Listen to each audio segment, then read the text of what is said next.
This mask will create the NFT, comprised of 482 cameras, inspired by Vincent van Gogh.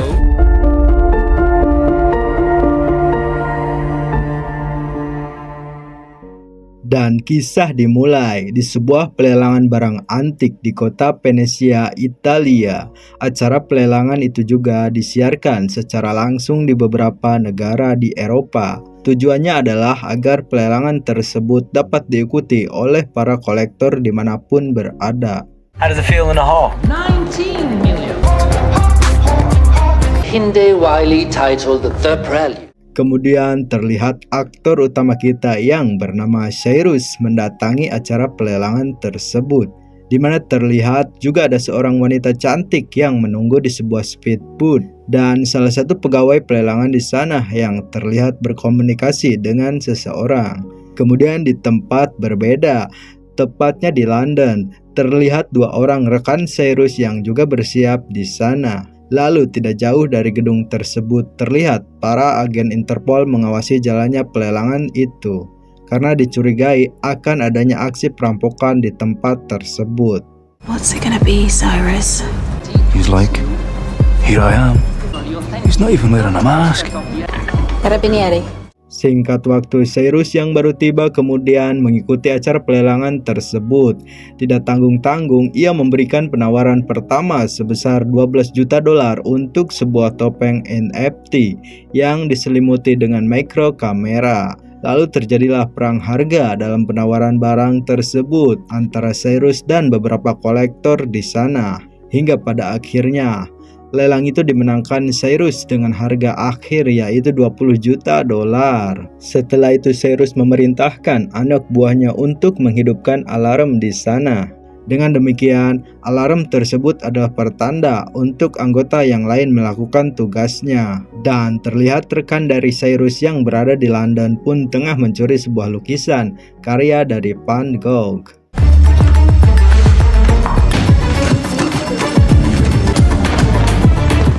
Para agen Interpol pun minta kepada pihak keamanan museum untuk mengunci semua pintu keluar yang ada di sana karena kemungkinan tempat itu tengah dirampok. Namun di luar prediksi para agen Interpol, ternyata Cyrus justru membawa si aktris pembuat NFT tersebut dan agen Glade dari Interpol pun baru menyadari hal itu ketika ia menemukan sebuah topeng yang tergeletak di bawah. Kemudian ia pun segera mengejar Cyrus dan terjadilah aksi kejar-kejaran menggunakan speedboat. Hingga pada akhirnya Cyrus dapat berhasil lolos setelah anggotanya meretas sistem dari keamanan dinding pembatas.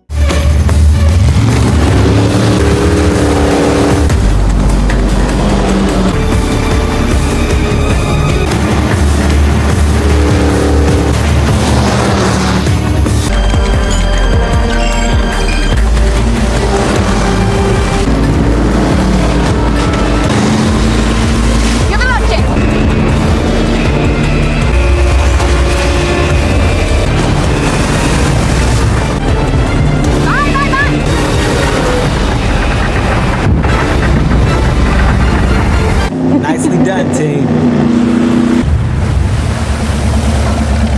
Put out a yellow notice for N8. Kemudian kita diperkenalkan dengan anggota tim dari Cyrus. Yang pertama ada Misun, seorang peretas cantik. Kemudian ada Camilla, seorang pengemudi handal. Lalu ada Luke, seorang insinyur berbakat. Ada Magnus, sang pembobol berangkas. Serta ada Danton, si ahli penyamaran. Dan yang terakhir tentunya ada Cyrus, ketua dari kelompok tersebut.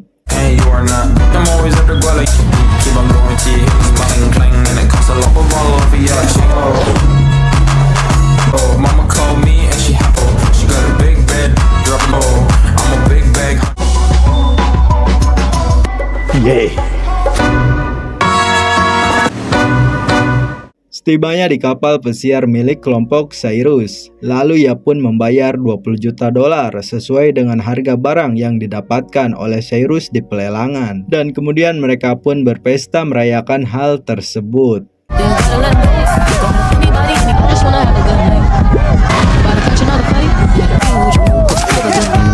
Keesokan harinya berita hilangnya Anne naik seketika menjadi viral dan diberitakan di berbagai media pemberitaan lokal maupun nasional. Anne yang mengetahui hal itu pun merasa heran karena ia tidak merasa hilang ataupun diculik, dan atas pemberitaan yang gratis tersebut, menurut Cyrus itu lebih dari cukup untuk mendongkrak harga NFT yang ia beli.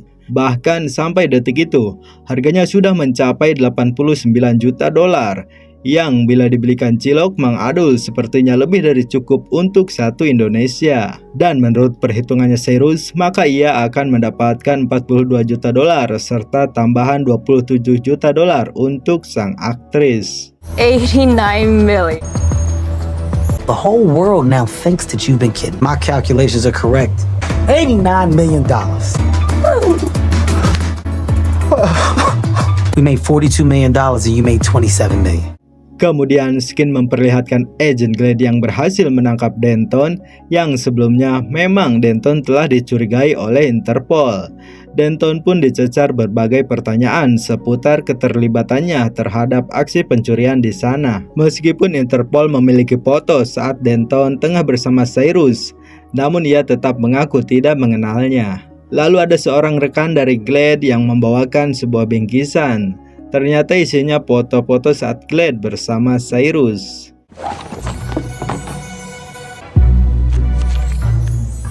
Setelah itu, Glade dipanggil oleh rekannya yang kita sebut saja Axel, karena ada hal penting yang harus dia bicarakan. Ternyata hal penting itu adalah untuk meminta kepada Glade agar ia mau membujuk Cyrus untuk bekerja sama dengannya. Yang mana diketahui bahwa Glade mengenal cukup baik Cyrus. Lalu Axel menjelaskan tentang misinya tersebut.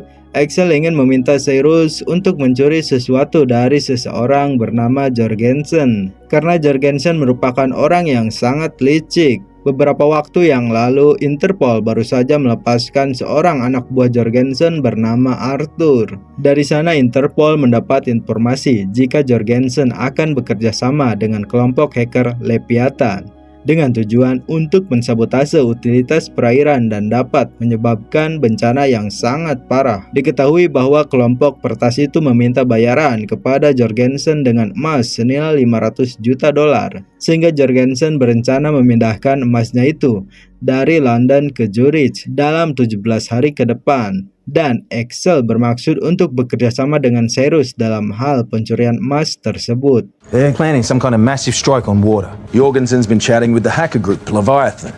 According to this weasel, Leviathan. Arthur Teague. Millions could die. Dry up a whole country if they wanted. And Jorgensen is going to move it from his vault in London. $500 million in gold, to be precise. Is that Leviathan want their payment? No. Skin berpindah di mana Glade menemui Cyrus. Ternyata mereka berdua dahulu pernah memiliki hubungan saat berada di Paris.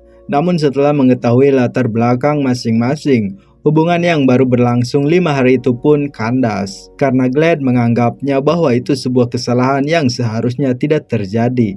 I'm not going to discuss that with you. Are you still pissed about Paris? It was a mistake, okay? An accident. An accident? No, Well, I was kind of hoping we could. it would never have happened. And if I'd have known who you were, what you did, it was 5 days, not a week. We fell for the cover. That's it. Not the same. Agree to disagree. Lalu Glade memberitahu tujuan sebenarnya ia menemui Cyrus.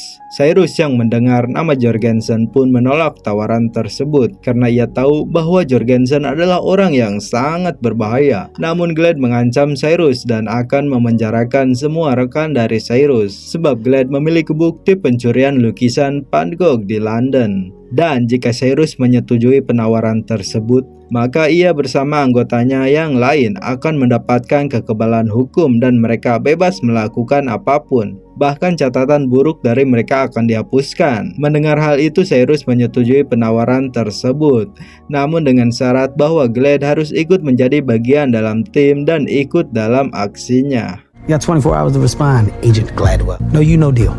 Interpol would never allow it. So then ask them on the team.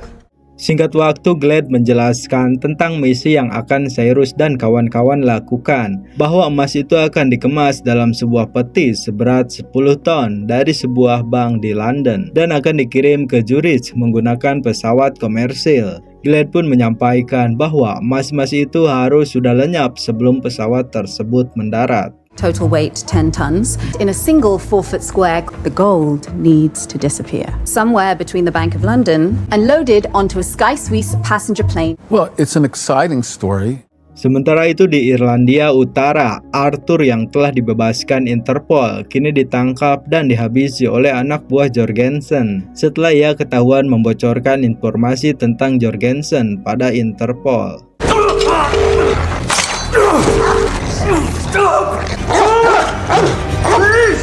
Kembali kepada rencana Cyrus yang memiliki ide untuk mendapatkan emas itu dengan cara mencuri sekaligus dengan pesawatnya. Namun mereka harus menyiapkan sebuah pesawat pengganti, lalu menukar gelombang radarnya dengan pesawat pembawa emas tersebut. Kemudian Cyrus dan Glad menemui Maslon, orang yang terlihat di pelelangan tempo hari. Cyrus berencana menyewa jet pribadi miliknya dengan penawaran bahwa Malson akan dibuatkan NFT khusus oleh si pembuatnya. Pada akhirnya Malson pun menyetujui penawaran tersebut. Everything is remote controlled. And the best part of this baby is that That you could use? we want to say whatever. Ball so hard, ball so hard.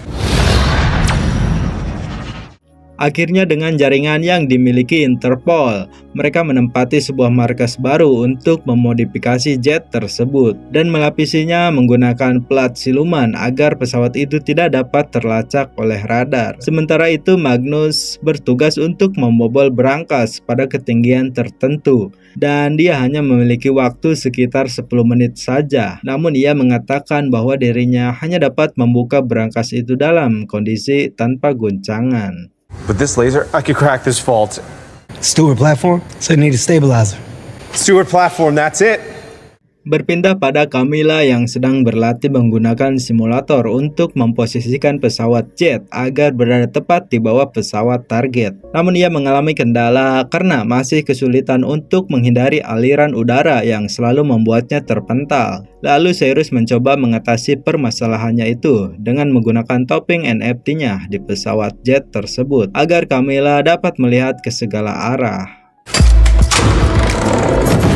First time for everything.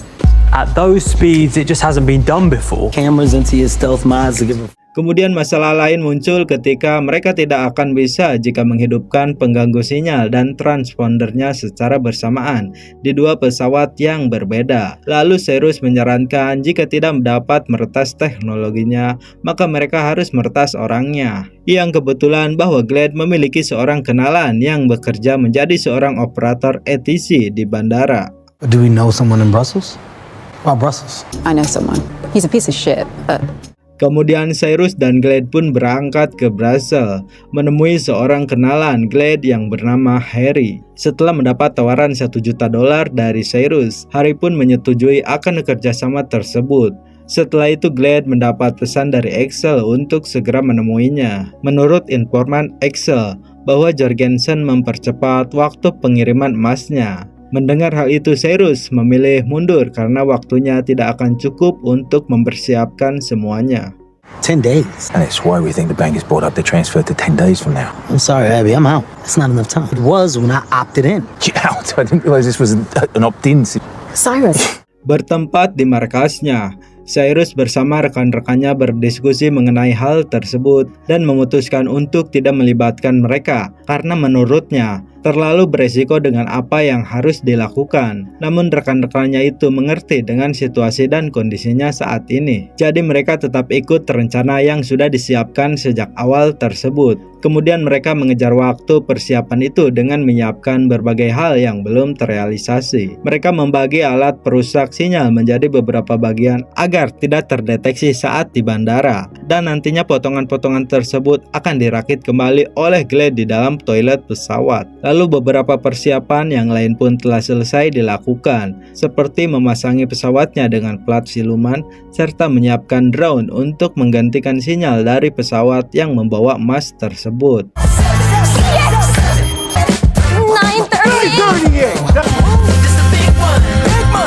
Practically undetectable. it will be like a small bird. Rest up. Singkat cerita, akhirnya hari di mana pencurian itu tiba. Secara terpisah, Cyrus dan kelompoknya menaiki pesawat dengan tugas dan penyamarannya masing-masing. Cyrus dan Glade berpura-pura menjadi pasangan suami istri dan menjadi penumpang kelas bisnis, serta terlihat rekan-rekan yang lain telah berada di tempatnya masing-masing. Namun sayang, ketika Cyrus menanyakan kesiapan dari Lukman, justru ia membatalkan keberangkatannya karena ia merasa misi ini terlalu berbahaya baginya. Luke, where are you, buddy? Did anybody see Luke get on the plane? Sorry, boss. No worries. It's just not worth the risk. I couldn't do it. Di tempat berbeda, terlihat Camilla pun segera lepas landas dengan menggunakan pesawat jet yang sudah dimodifikasi.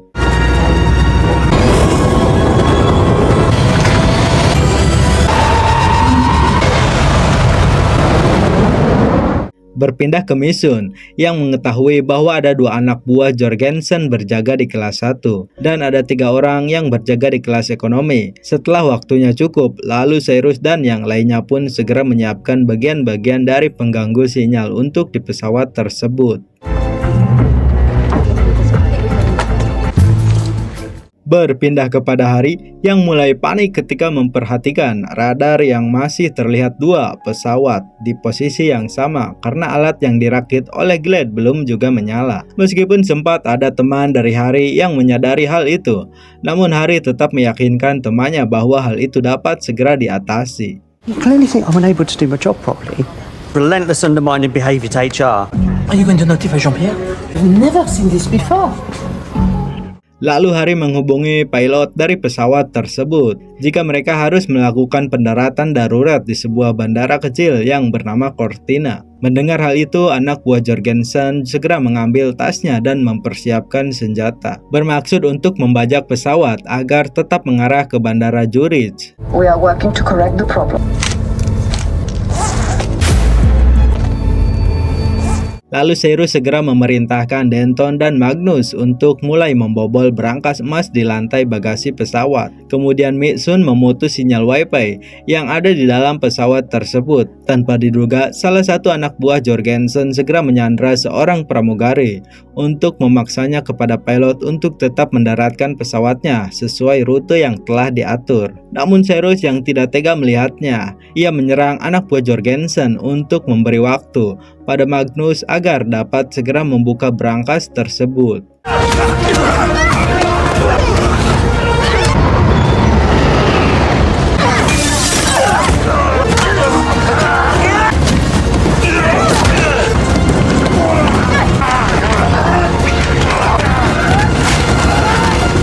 Meskipun Cyrus dan Glade berhasil mengalahkan anak buahnya Jorgensen yang berada di kelasnya, namun ketika Cyrus dan Glade berlari menuju lantai bawah, salah satu anak buah Jorgensen yang lain bernama Cormac telah menunggu mereka di sana. Check on the gold, were we? Bersamaan dengan itu, setelah Cyrus, Glade, dan Magnus tertangkap, pesawat pun berhasil mendarat dalam kondisi landasan pacu yang membeku, disusul dengan Camilla yang mendarat setelahnya.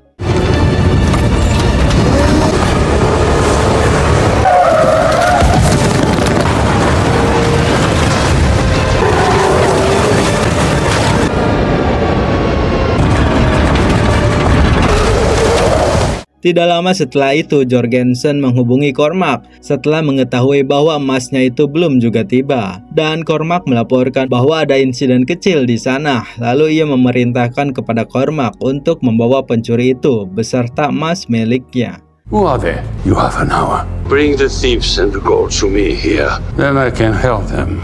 Kemudian Cyrus bersama rekannya yang tertangkap, kini ia membawa emas-emas Jorgensen itu dengan todongan pistol dari anak buahnya untuk dibawa kembali ke hadapan Jorgensen. Di dalam pesawat, Camilla berusaha melepas plat siluman agar pesawat kembali terlacak oleh radar dan berharap ada yang melihat mereka. Di lain tempat, Axel yang menerima laporan tersebut meminta kepada bawahannya untuk segera menghubungi NATO dan meminta pesawat jet yang baru saja terdeteksi itu untuk segera ditembak jatuh karena merupakan teroris. Di tempat lain, perwakilan dari hacker Leviathan mendatangi Jorgensen setelah mengetahui jika pesawat yang mengangkut emas untuk mereka tidak mendarat di landasan Zurich. Jorgensen pun beralasan bahwa ia telah mengalihkan pendaratannya untuk mengelabui pihak berwenang. Lalu Leviathan kembali mengancam jika emasnya tidak ada, maka semua rekening Jorgensen di seluruh negara pun akan dikosongkan. It will be here within an hour. We know where your money is. Monaco, Panama, Switzerland, Singapore. What do you mean? How we can make it all disappear. Sementara itu, Camilla dan Agent Glade yang berada di dalam pesawat bersama anak buah dari Jorgensen mendapatkan peringatan dari pasukan NATO setelah mereka melanggar peraturan penerbangan dan diminta untuk segera mendaratkan pesawat tersebut. Namun Camilla yang berada di dalam tekanan pun diminta untuk mengabaikan panggilan tersebut. Lalu Cyrus yang melihat ada kesempatan untuk melawan mereka pun ia segera menekan tombol pada sebuah remote. Hingga akhirnya sebuah tiang besi muncul dan berhasil menjatuhkan senjata dari musuh. Kemudian Cyrus meminta Agent Glade untuk mengetik sebuah pesan pada layar yang ada di bawah pesawat agar pesan itu terlihat oleh jet Angkatan Udara NATO. Lalu Camilla pun membalikan pesawat itu hingga akhirnya pesan tersebut pun terbaca. 10 seconds.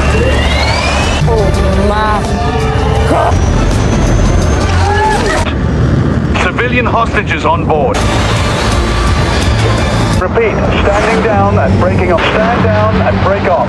Stand down. Repeat, stand down. Ketika Camilla bermanuver dengan menurunkan pesawat tersebut sehingga membuat anak buah Jorgensen pun pingsan. Namun tangan Camilla juga terluka akibat aksinya tersebut. Kini hanya tersisa satu lagi anak buah dari Jorgensen yang masih bertarung melawan Glade dan Cyrus. Lalu Agent Glade pun berhasil mengambil remote pesawat dan membuka pintu hingga membuat anak buah Jorgensen terlempar keluar. Hingga pada akhirnya Cyrus dan Glade segera membantu Camilla untuk menerbangkan pesawat tersebut. Namun tiba-tiba lempengan siluman yang terlepas pun mengenai ekor dari pesawat itu, hingga mengakibatkan pesawat kehilangan pompa hidrolik dan sulit untuk dikendalikan. Lalu pada akhirnya Camilla menyarankan untuk segera melakukan pendaratan darurat, meskipun mereka harus mendaratkan pesawat itu di sebuah landasan pacu milik Jorgensen. Coming in hot!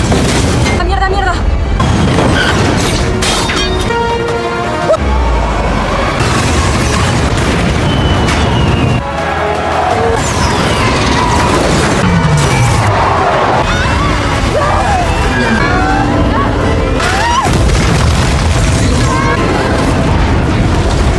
Ketika Cyrus dan yang lainnya keluar dari pesawat, mereka disambut oleh todongan senjata anak buah Jorgensen yang sudah menunggunya. Lalu Cyrus memberi kode kepada Misun untuk merekam semua kejadian menggunakan kamera yang ada pada pesawat. Kemudian anggota Leviathan yang mengetahui salah satu orang yang keluar dari pesawat itu adalah Interpol. Mereka pun memilih untuk tidak melanjutkan kerjasamanya dengan Jorgensen. Namun Jorgensen yang wataknya memang tidak mengenal belas kasihan, ia pun menembak anggota Leviathan tersebut.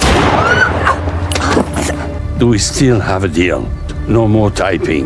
That was a clean shot through your leg so you can... Setelah itu Jorgensen pun mengancam akan menembak salah satu dari mereka jika tidak ada yang mengaku siapa anggota dari Interpol. Lalu Cyrus pun mengakui jika dirinya adalah Interpol dengan maksud untuk mengelabui Jorgensen. Dan tidak lama datang pihak kepolisian ke tempat tersebut. Meskipun pada awalnya Jorgensen tidak mau mengakui perbuatannya, namun setelah diperlihatkan bukti penembakan Jorgensen pada Leviathan, maka ia pun tidak dapat menyangka lagi hingga akhirnya ia ditangkap.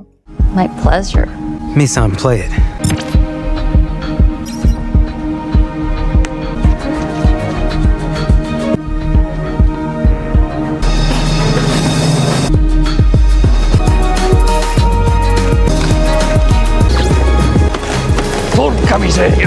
Kemudian tiba rekan Glade yang bernama Axel dan Stefano. Mengetahui bahwa Axel yang telah berbuat buruk padanya, maka Agent Glade kemudian mengundurkan diri dari Interpol dan pulang bersama Cyrus. I wasn't sure you were going to make it. Stefano? Huxley that stopped them, right? I quit. Abby, let me explain.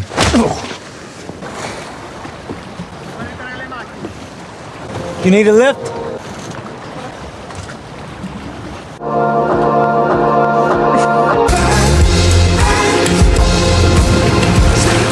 Beberapa minggu kemudian, Cyrus mengungkapkan pada Glade bahwa ia tidak ingin jika harus berpisah lagi dengannya. Lalu Cyrus pun mengungkapkan sebuah kejutan kembali dengan mengatakan bahwa mereka sebenarnya telah membawa semua emas milik dari Jorgensen.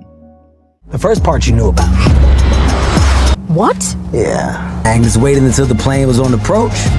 On the plane, while we were distracting the guys, I just had to guide the real gold out the door. Come on, let's go meet the team. And Luke? He was never out.